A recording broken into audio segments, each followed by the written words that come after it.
Hello everybody and welcome to Inspire Online Book Club for August. This month we've got myself, Anne, and my colleague Michelle, and we also have Terri, Julie, Clare and Cole taking part in the discussion. And we're going to be discussing The Adventures of the Yorkshire Shepherdess by Amanda Owen. This is the third memoir by the Shepherdess and star of Channel 5's Our Yorkshire Farm and was a Sunday Times top 10 bestseller. We hear about Amanda's traditional life on her hilltop farm, Ravensey, alongside her 9 children and husband Clive, including many funny anecdotes. And the Daily Mail says, with its fizzing energy and celebration of nature and community, this is the perfect comfort reading for uncertain times. So we'll just jump right in and ask, what did people think of it? Did they enjoy it? And shall we start with Terri? Yes, indeed. I'm an amateur wildlife photographer and passionate about all things wild and conservation and so on. So this will be, but it may not appeal to everyone if, you know, they're not particularly interested in farming and so on. But wonderful read, yes. Yes. Anybody else? What about you, Julie? Yeah, I thoroughly enjoyed it. A definite book that I would recommend. I enjoy nature, like Terri, I enjoy nature, but I did think that the stories about the children and the animals were really interesting. A very lively family, yes. And a lively read. Yeah, it'd be interesting, I think, to spend time there. I did look online and they do rent out a shepherd's hut, as they call there, and they're not doing it at the moment due to COVID, but I can imagine that it would be both extremely relaxing because it's completely away from any, not only Wi-Fi signal, but no phone signal at all, but also could be rather chaotic because there is a lot of things happening on the farm. But what about you, Claire? What did you think of it? I found it repetitive in parts. I mentioned 2 things that she repeats. She repeats herself about going to the auction. She goes to an auction and she comes away with something that she didn't mean to get. And then she talks about another auction later on. And there are also instances within the farm where I thought she was repeating herself.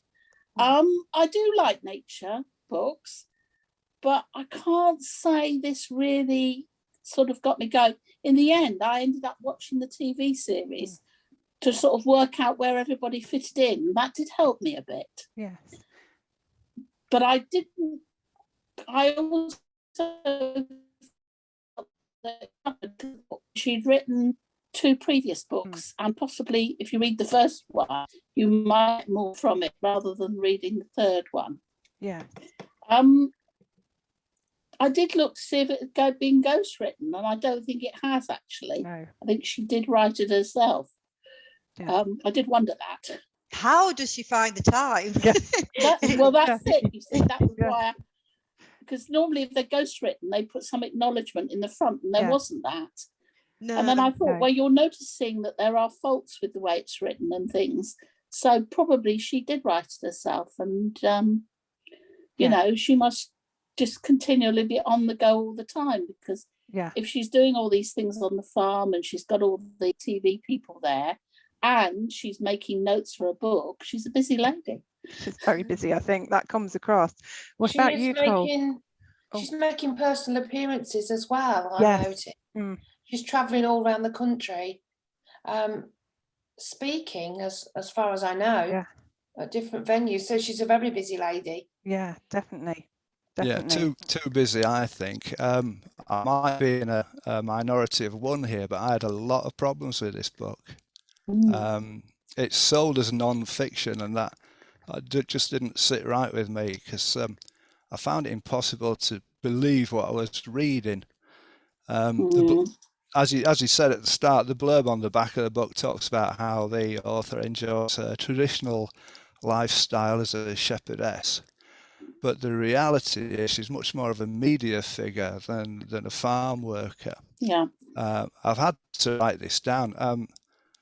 One look on YouTube and there's a long list of videos of her many appearances on TV. Lorraine, The One Show, BBC Breakfast, This Morning, Return to the Wild, Jeremy Vine, Virgin Radio. She's done videos for companies, the Yorkshire Tourist Board. She pops up at the Hampton Court Book Festival to be interviewed by Julia Bradbury. She's an ambassador for Yorkshire Businesswomen. She's involved in the Premier Inn's video streaming platform. She's done an advertising campaign for Morrison's.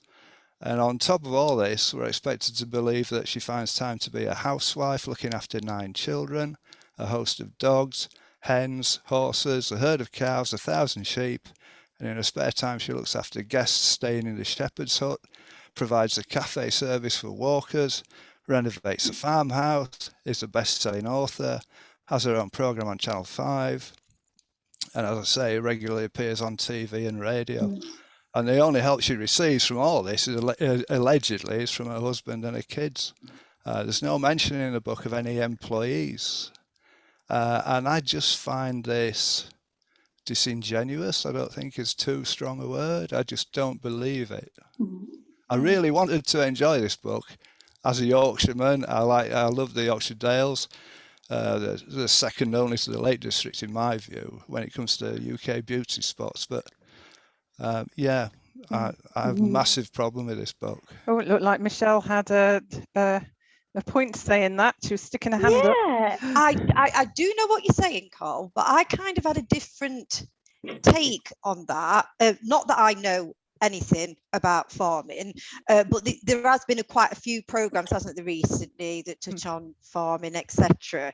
And I think the reality is nowadays is farmers have to do something else to actually make their money. And I think, and I was just really impressed that she is doing all those things and she's maximizing on that opportunity, because I think she started speaking at like women's institutes and things like that. And I know she doesn't write about that in the book, whereas I can see that's where you're feeling, is that a bit disingenuous because we don't mention that. But actually I kind of thought, but the people that want to pick up this book, they don't want to know that side. They want to know about the realities on the farm, a really different life. I accept what you're saying. Yeah, I totally see what you're saying. But the point is, for me, is that, as I said, the blurb on the book talks about, well, this is my traditional lifestyle as a Yorkshire Shepherdess. That's not a traditional lifestyle of a Yorkshire Shepherdess. They're not queuing up to be interviewed by Julia Bradbury, and they don't court the media.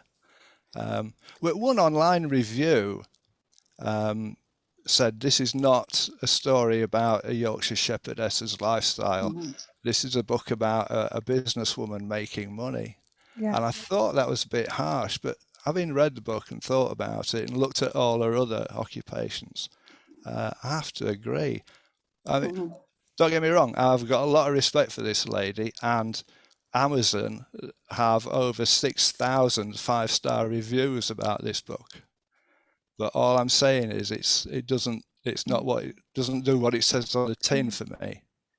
What about you, Julie? You had your hand up as well. Yeah, I totally understand what Carl's saying. I think this was a journey at the very beginning. I think this is how they started out. She was traditionally a shepherdess. She had 9 children, but I think she has turned it into a business. Yeah. But it represents how she started, not how she is now as a very successful businesswoman, and I believe worth over £1 million. Wow. And the rest probably. Yeah. From what I've read, she has a successful Instagram account, I notice. Yeah. The children are now very well dressed, so I think it's a story within really of her success.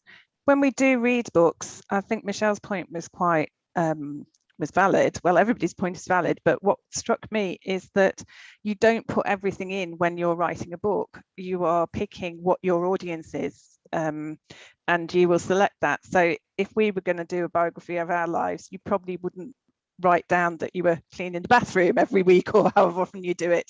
You know, that is something that is happening, but you choose what you put in the book and what you don't. So it could well be, I don't know enough, but there could well be farm workers but because the story is about the family, then it's just one of the things that doesn't go into the book. So and I would slightly disagree in that I don't think that is dishonest. I think that is just editing. I think it is a story. If it was advertised as fiction, I would have no problem with this whatsoever. But I think this lady spends less time on the farm and more time with her agents, her literary agents, etc.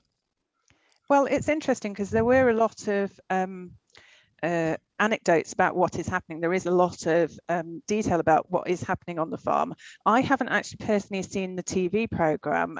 Claire, you said you had. Has anybody else? Does it differ to the books? Do you see a lot of it? What about you, Julie first, and then Terri? Yes, I started the book and then flicked to watching the TV program. I've sort of managed to binge watch most of it now. I think I'm up to date. And does it give you a different experience? It does reflect the part that I'm in at the moment about the dog. The dog's going missing. Oh yeah. Oh yes. Yes. That is just covered in the TV program by going to fetch the dog back and are saying that it's prone to wandering. But it's devoted a whole chapter, I think, in the books to dogs going walkabout. Yes. So, what did you think, Terri? Based on it. I enjoy the little of what I watched of the series, because I felt it was so staged, which in a sense links a little to what you were saying, Cole. And whilst I don't disagree with what you were saying, I wasn't aware of all of that background. So for me, I read the book as, you know, a story about the trials and tribulations of hill farming. And in that respect, I think it was most successful. So reading it as a book and enjoying nature as I do, then I don't think about all the other things that she is doing. But of course, would she be doing all of those other things if farming was a more lucrative profession? Yes. Yeah, I do agree. I think the other interesting thing, which hasn't come up in our discussion so far, is Ravenseat, their farm that Clive's family has lived for years, doesn't actually belong to them. It is a tenant farm.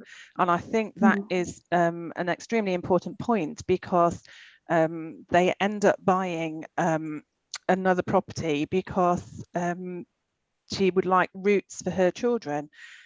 And I do think this is a requirement, because I think a lot of time the people who make the money are the landowners, not necessarily the people who are actually farming the land.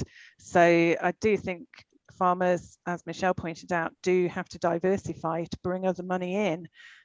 But I did feel, I didn't get the impressions that you did, Cole, that it was fake. I did, well, not fake, but carefully, slightly fictionalized.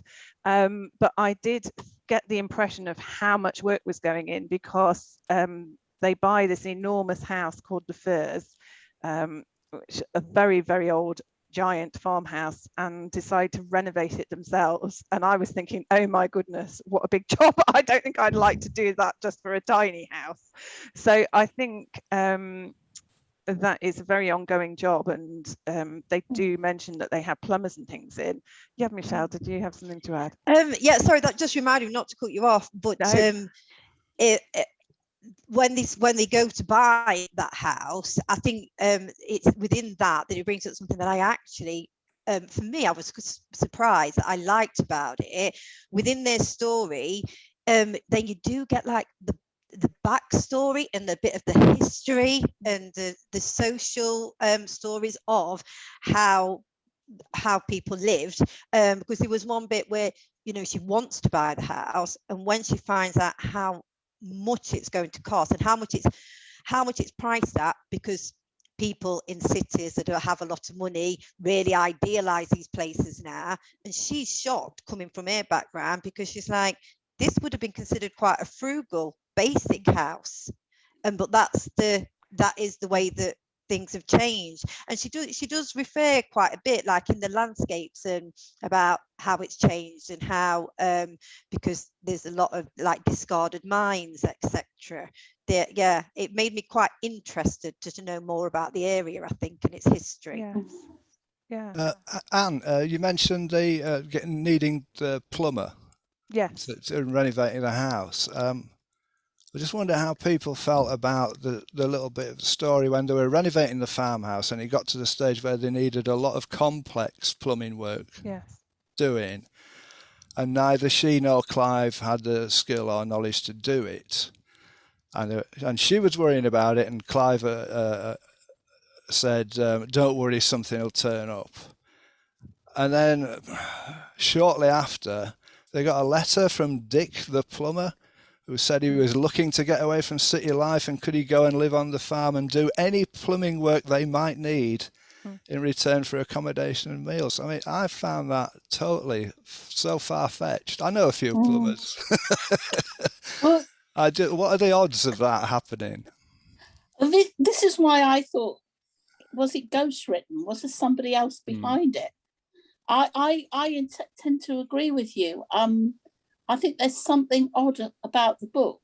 It's not quite what you think it is. Doesn't sit well with me. It does, no. It didn't sit well with me either. I thought it was there's something odd. It's not really the tale of an everyday shepherdess in Yorkshire.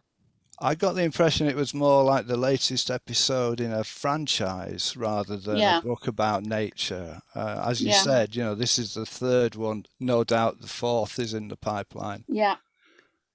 And maybe the first one is better. I don't know.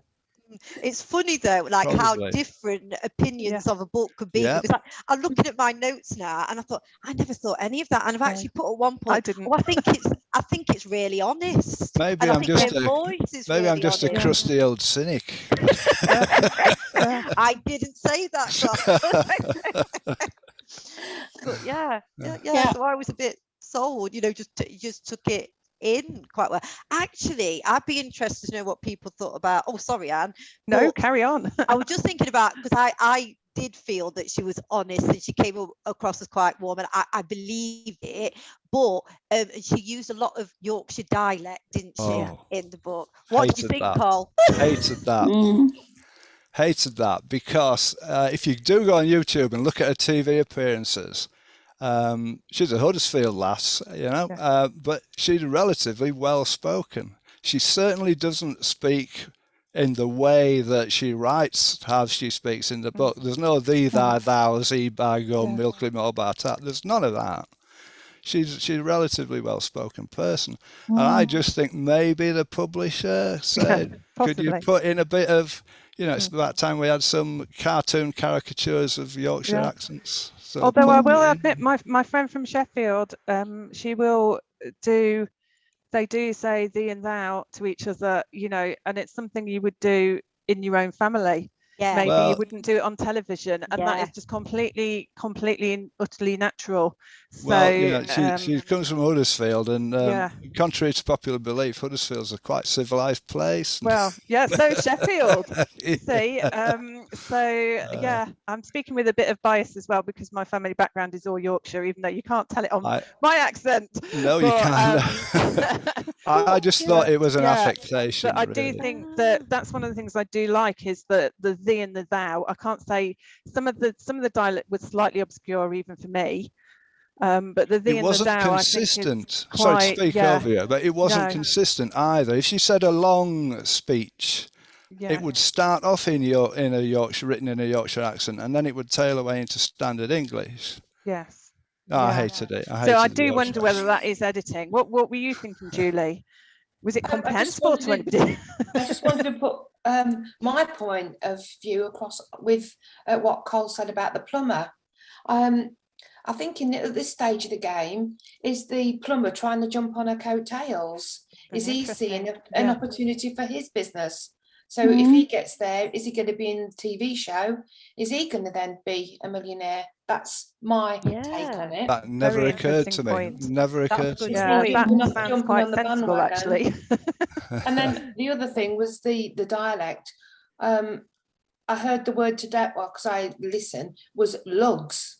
And I thought, goodness me, how long is it since I've heard the word lugs? And I knew it was your ears, but I just thought, wow, it's a long, long time since I've heard anybody call them your lugs. Yeah, and I see, I enjoyed that, the dialect, reading the dialect and deciphering it. And I kind of thought that, like what Anne was saying, because I know I'm quite Derbyshire, but when I'm with my family, I'm much broader. Do you know what I mean? And I would never say, in this forum, I would never say water for water, but I might do when I'm talking to my mum. She'd tell me off, but you know what I mean? It's you do tailor your trying to decipher what the meaning was, because I didn't always get the dialects. But I like thinking about it.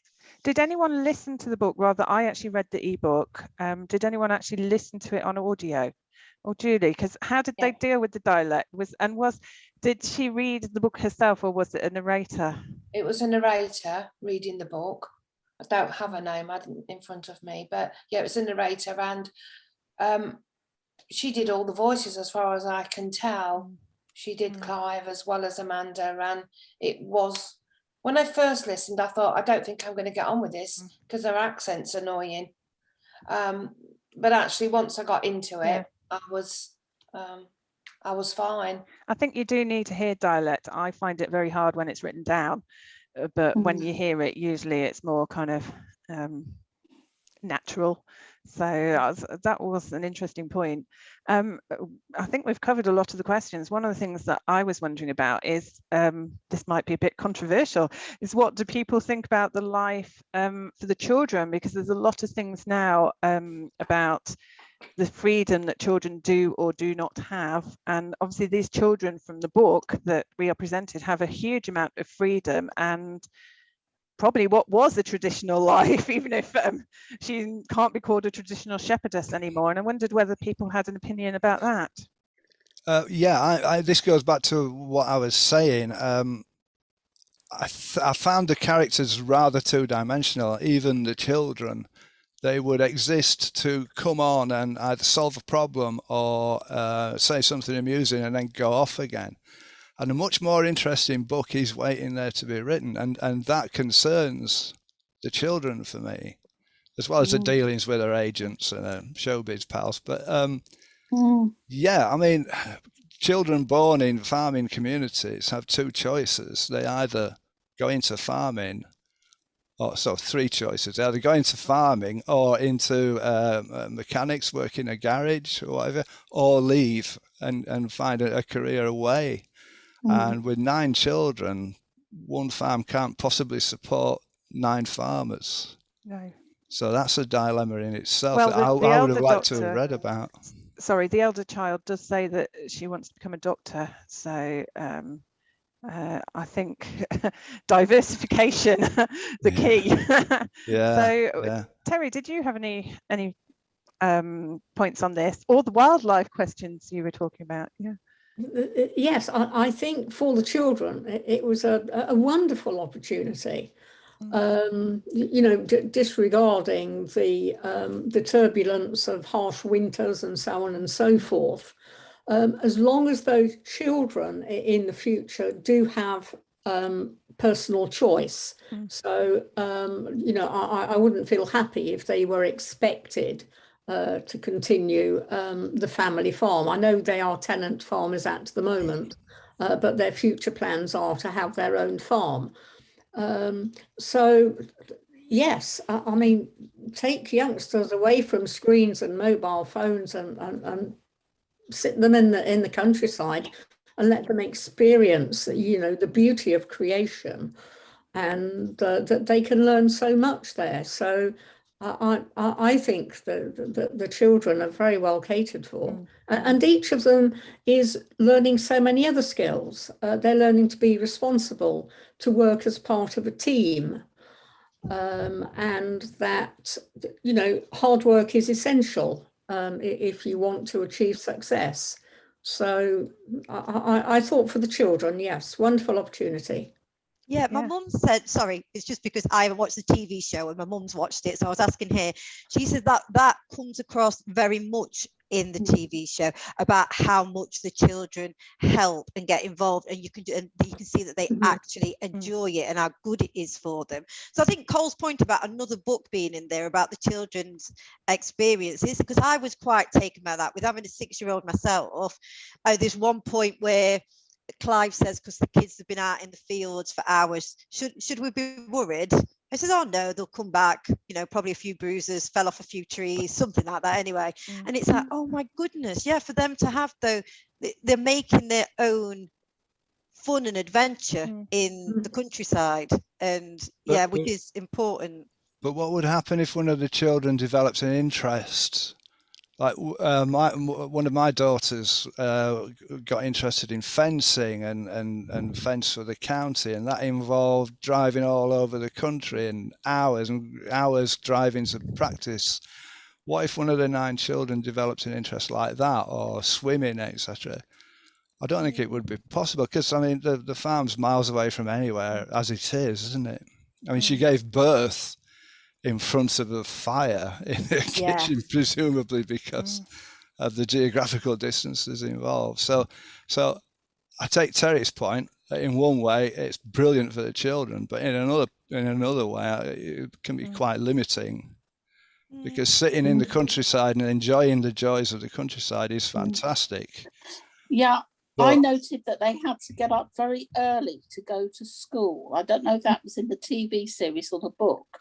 I think the children were leaving, the older children were leaving at 7 o'clock to go off to school every day. That means they had probably an hour's drive to get to the secondary school. It's an awful long drive for them, you know, and they probably can't stay at the end of it. And the other perspective with the children this is more about the TV series, is do they actually want to be exposed on TV? Do they actually like doing that? Or are they doing that for their mother?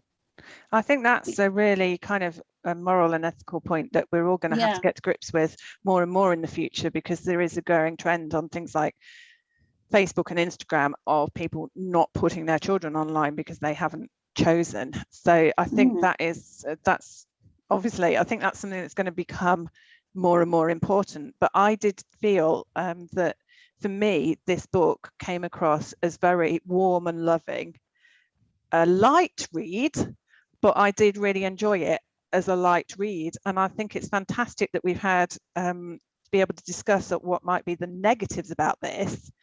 But I do think there are massive positives in this lifestyle as well. And it's a choice. You can't have everything, can you? So it is a choice, and it does seem to be working for them as a family.